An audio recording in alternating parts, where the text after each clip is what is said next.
Hey guys, welcome back to my unofficial podcast. And if you're new, welcome to the channel.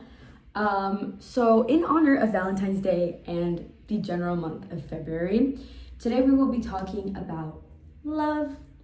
My main topics today are going to be just, the recent hate on Valentine's Day, what I like to call the great love, and just a few other things sprinkled in between.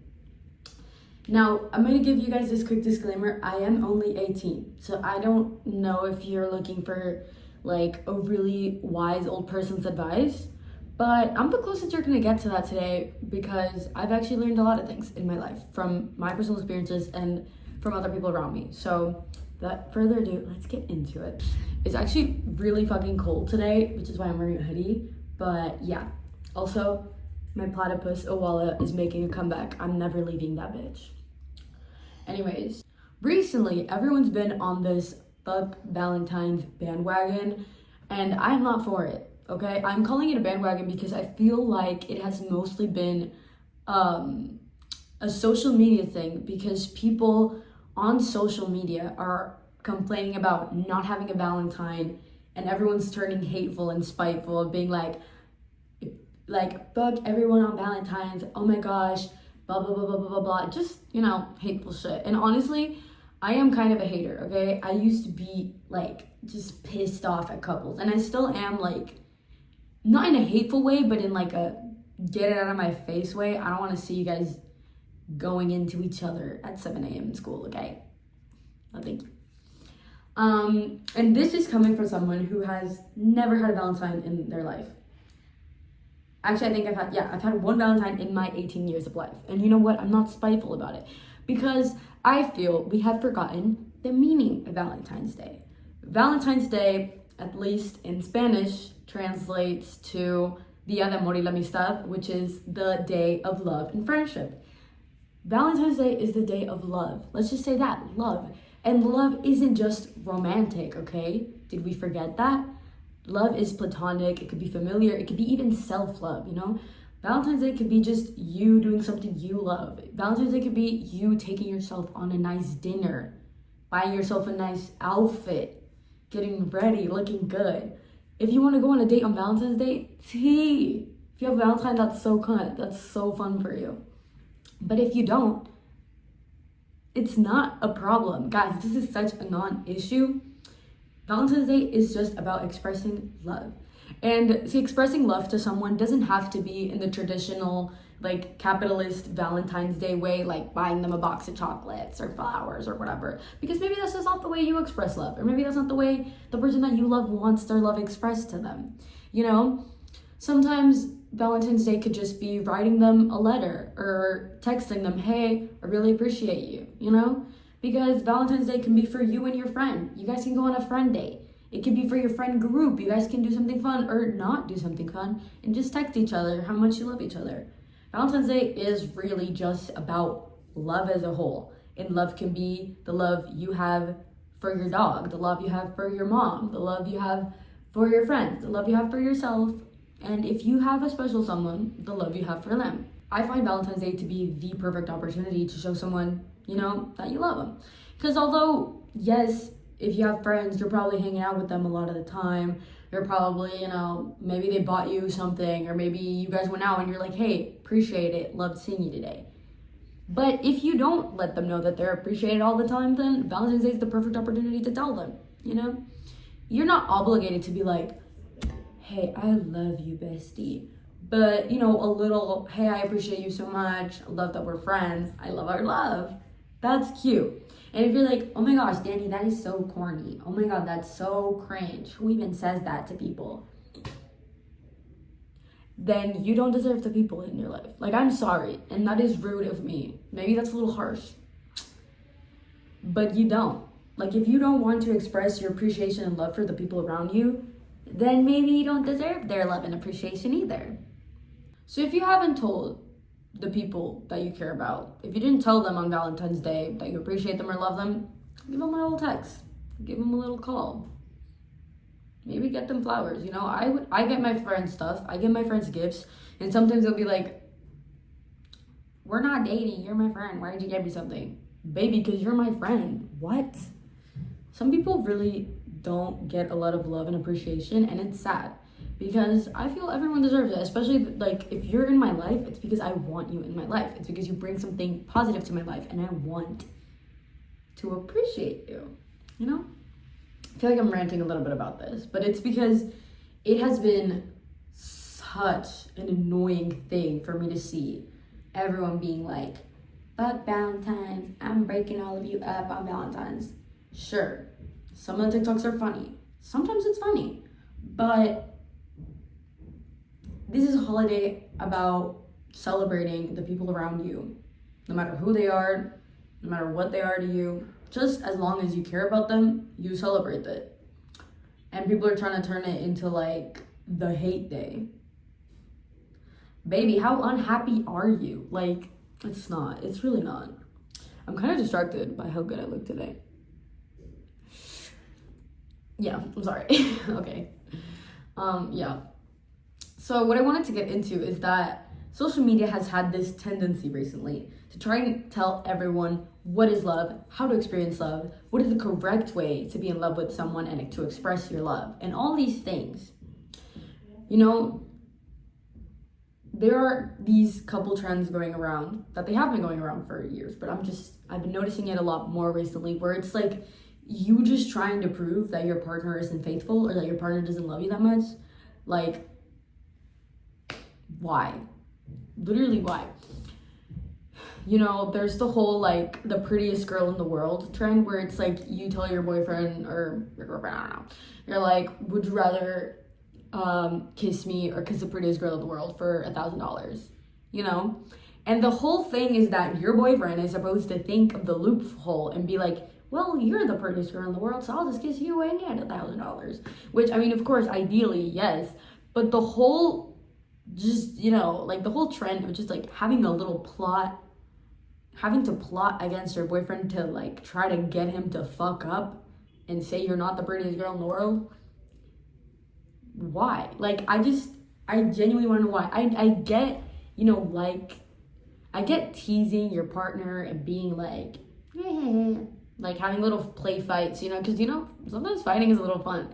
But just to blast them on the internet and be like, oh, you don't think I'm the prettiest girl in the world? And it's not just this trend, like there's many, but it's just, I don't know. It rubs me the wrong way, let's just say. Like at first, obviously I like it because like you're making fun of a man on the internet, that's great. But it gets to a point where it's like, I don't think any of you guys actually like who you're dating. You know? Then there's also the whole like romanticizing your partner being a rude piece of shit to everyone else except for you, and then mistaking it or claiming that it is just romantic. It's not. Like, there's another trend, which I don't want to like fucking harp on women being the ones perpetrating this, because men are also the problem. It's everyone, it's not just women, and you know. But it's like, pretend I'm another girl, and then they hug you, and then like the boyfriend has to be like push you away, fucking slap you, fucking beat you to the ground, be like, fuck you, I have a girlfriend. What do you really as a woman want to know that your boyfriend is being violent or rude or maybe like verbally violent to other women in your honor? If I'm dating someone, I'd like to know that they aren't, you know, a violent threat to society. Whether they are, you know, turning down a girl or declining someone or anything, you could decline someone's advances by being a normal fucking human being. You know, you don't have to be a threat to society. Like, what? And people are like, oh my gosh, he passed the test. He beat this girl up in front of me because she asked for his number. What? I'm sorry, what? I mean, I get it. You know, I get like, someone's hitting on your man, you're gonna want them to be like, sorry, I have a girlfriend. That's it. But what the fuck? Why do you want that? That just doesn't make sense to me. And I don't know. Like, I guess it's like, oh my gosh, he's so masculine and possessive of me. okay, but he's also a piece of shit that just hurt another woman really badly, and you think that that's fine. I just don't get that. There's also I didn't mean to, get really into that, but it pisses me off and I don't understand it. And then there's like channels where it's like dedicated to testing your partner's fidelity, which I'll admit is really entertaining. And a lot of them are fake, so that helps, But it's like, if you have issues with your partner and you think that they are unfaithful or that they don't love you anymore, maybe instead of testing them and exposing them to the internet, being like, this'll get them, you should talk to them. Because to me, that reads that not only do, if they fail, obviously they don't love you, right?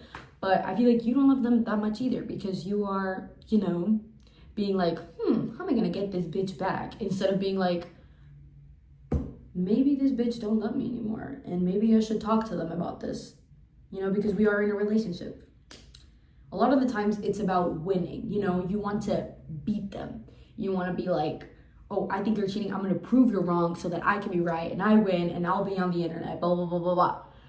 But I feel like if you genuinely love someone, even if they do you wrong, it's not about like getting back at them or, turning them into this horrible person. I feel like genuine love should protect you from becoming a bad person towards someone that you love, if that makes any sense. Like, I get if someone wrongs you or you think someone wrongs you, you want to get them back. But if that person is your partner and you aren't even like fully certain that they are being unfaithful to you, then the fact that your initial reaction is to go, how can I get them back? Maybe that's a sign that you don't love them as much as you think you do. Sorry, but that is my opinion. Then another thing I wanted to talk about is just on online relationships, like influencers that are dating or people that document their whole relationship together, have joint TikTok accounts, YouTube channels, all those things.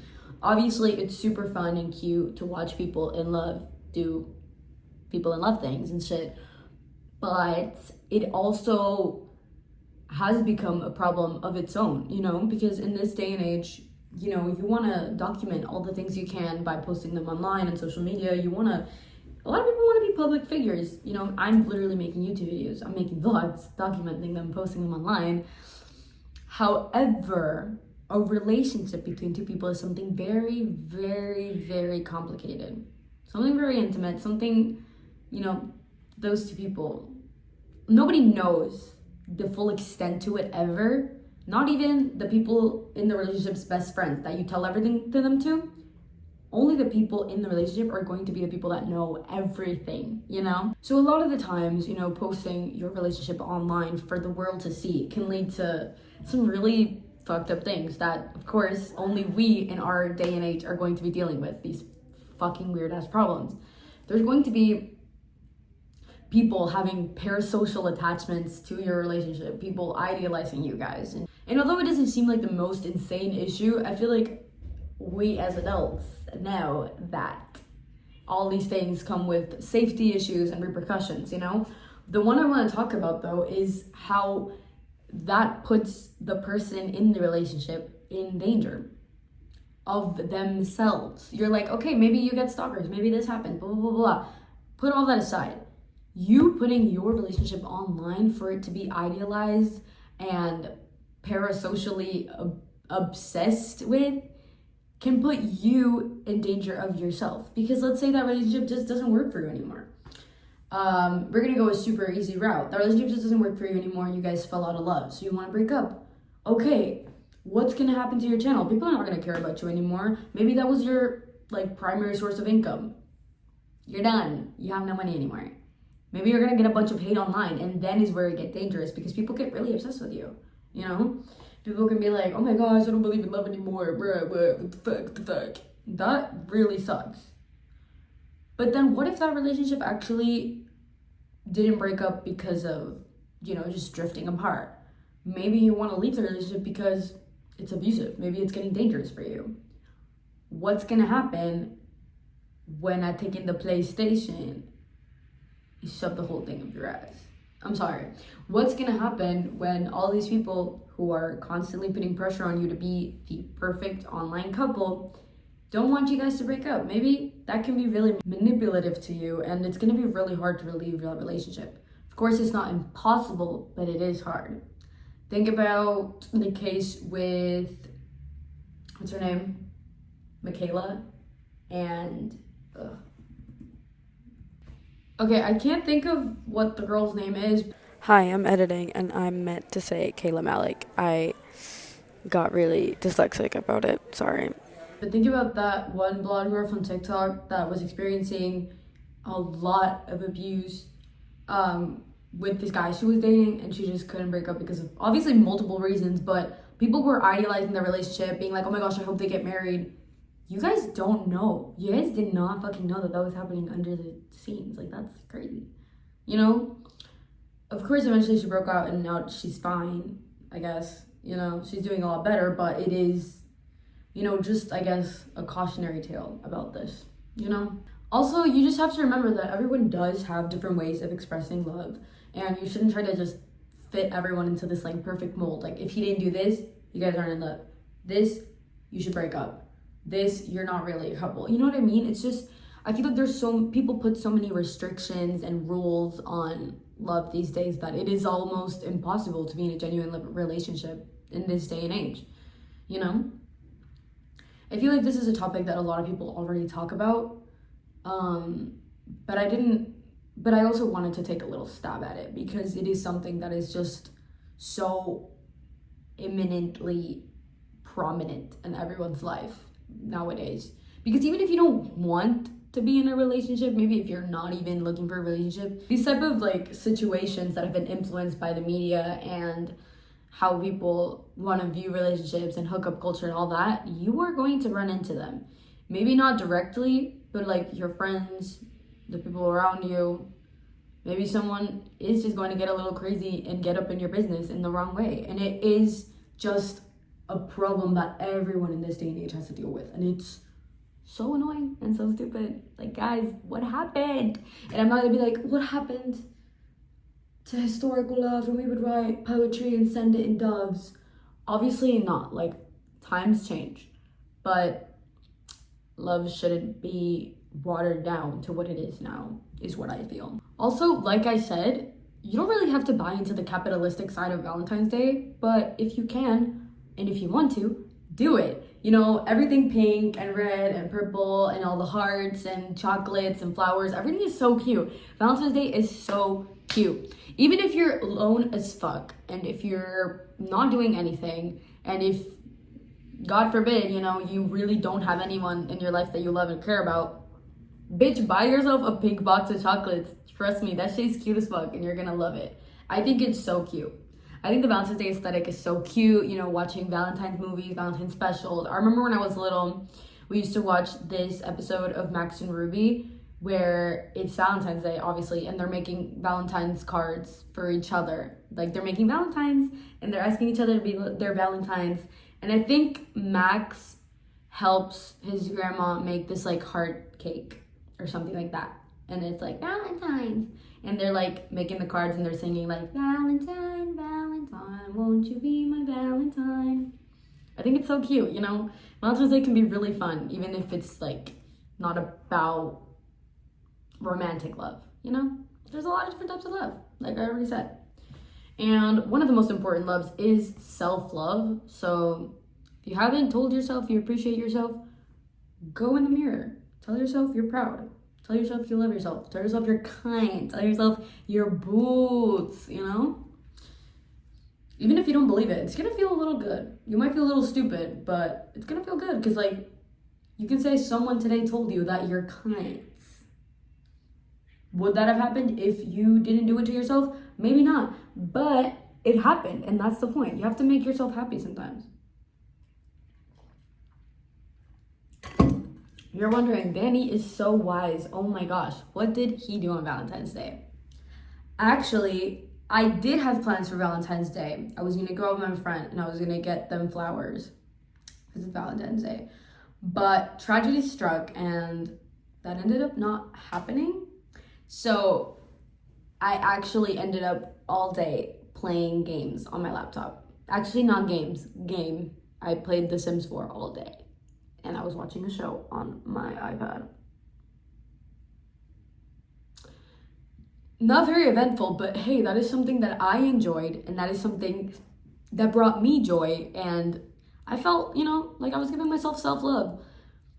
And that was really fun for me. And then I had dinner with my family, which I love my family, so I expressed love to them, and we ate really yummy food. And although I was alone for like 90% of Valentine's Day, and I didn't go see anyone like that I'm in love with, and I didn't go see anyone that is my friend, I actually had a very loving Valentine's Day.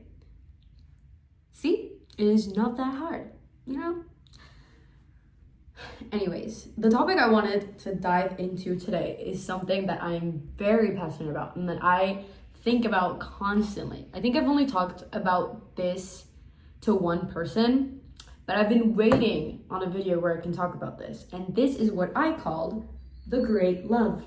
Now, the great love refers to the idea that there will be this time in your life where you experience a love so strong and so intense with someone that it will surpass any obstacle that it is put up against, just for the mere fact that you are so in love, and that is going to be the person that you end up the rest of your life with.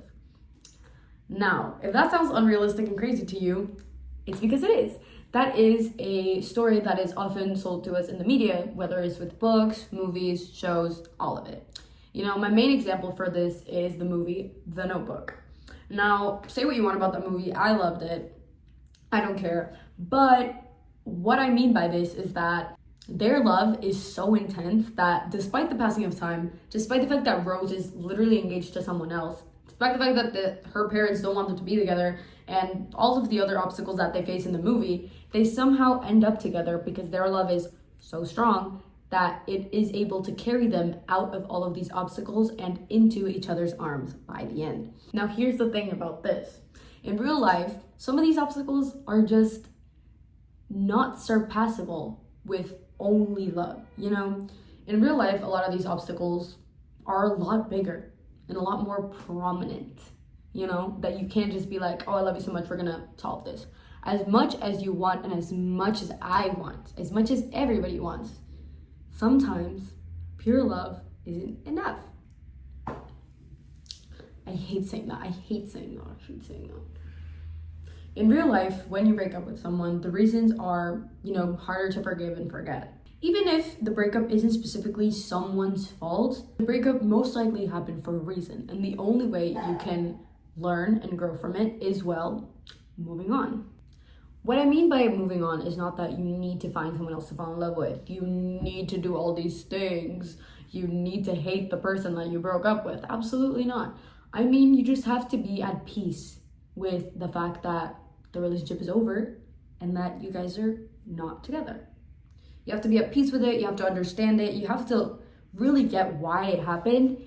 And also, that is going to allow you to learn maybe a hidden lesson in there. Maybe there's a lesson to be learned by really analyzing the situation and seeing what happened. Maybe you can learn what went wrong, and not to correct it next time or whatever, but just to have that knowledge in your mind and maybe get to know more about yourself, the things you like, the things you didn't like, the things that are going to form you into the person that you love, and that's hopefully someone else will love better. Another example that I wanted to bring up is Chuck and Blair from Gossip Girl.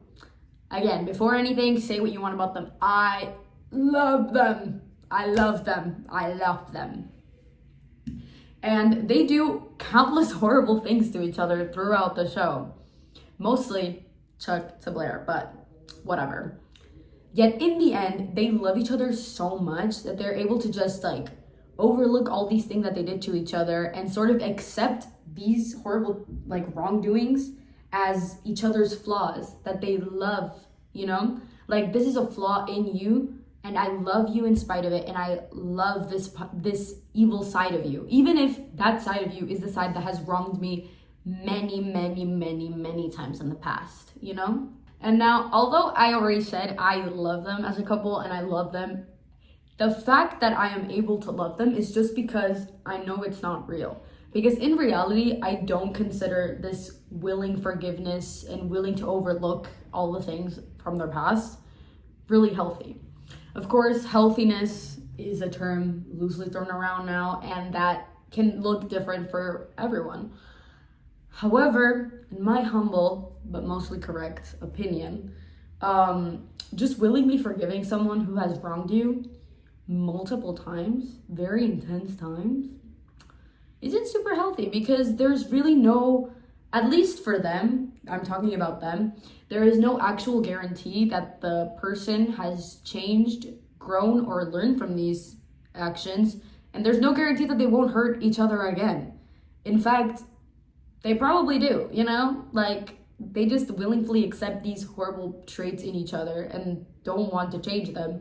And although I guess, yeah, they love each other so much that they accept these traits, also, like, that person can hurt you again and again and again and again and again. And of course, this isn't to say that one of them is evil, or that one of them is like this evil being that doesn't love the other. You know, of course they love each other. Of course they express their love in different ways. Of course they both have good and bad qualities. However, when that guarantee that the person that you are in a relationship with won't hurt you is not present, that's not really a healthy or safe place, you know? Because in a relationship, of course you accept mistakes, of course nobody's perfect, but there should be that guarantee that you are there should be a certainty within you that the person you are with isn't willing to hurt you at any point. You know what I mean? There needs to be a profound safety and sort of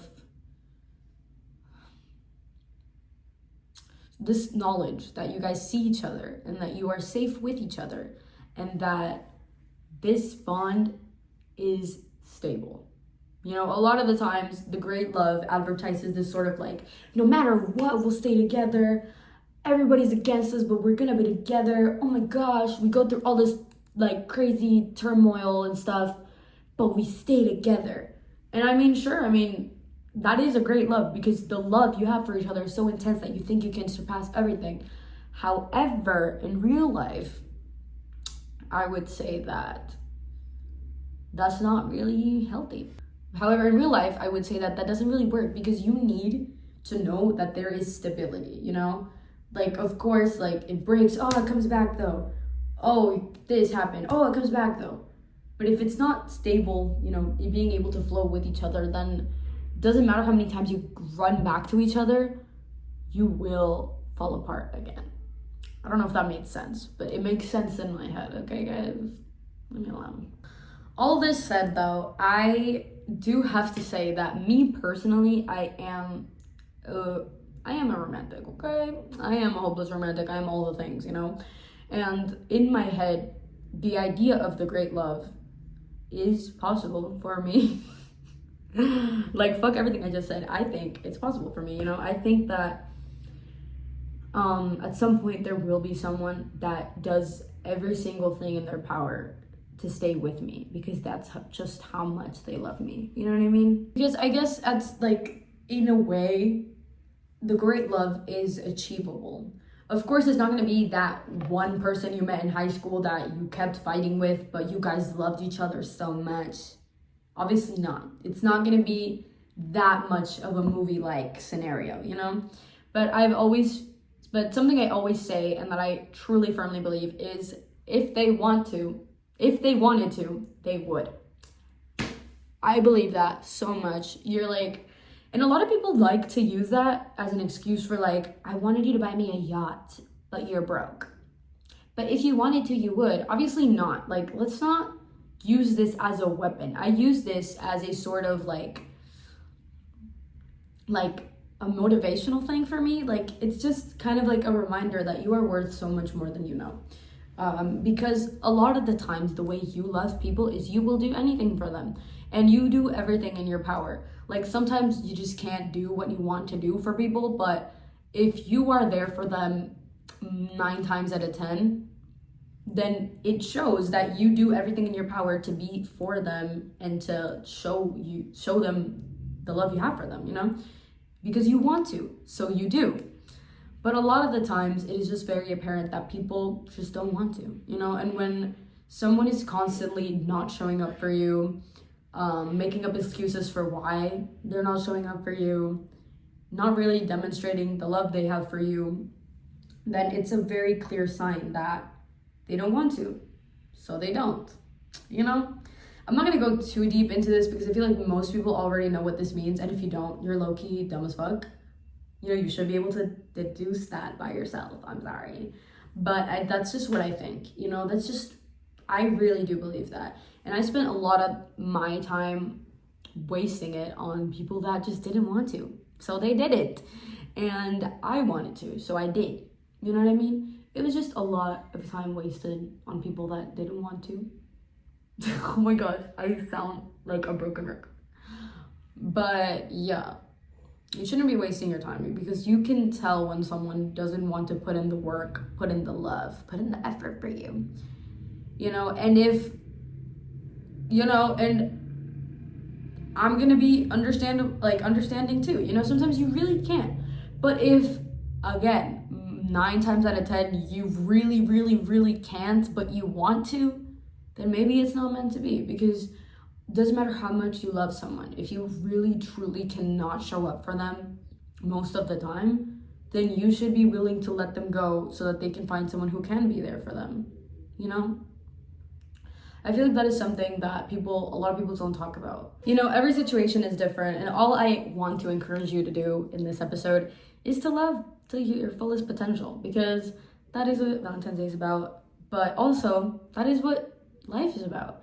Life is about enjoying it and being happy and all the things, and we can get into this in another episode, but you should always just love to your fullest extent. Never feel like there's an ounce of regret in what you did for someone or what you did for yourself, you know?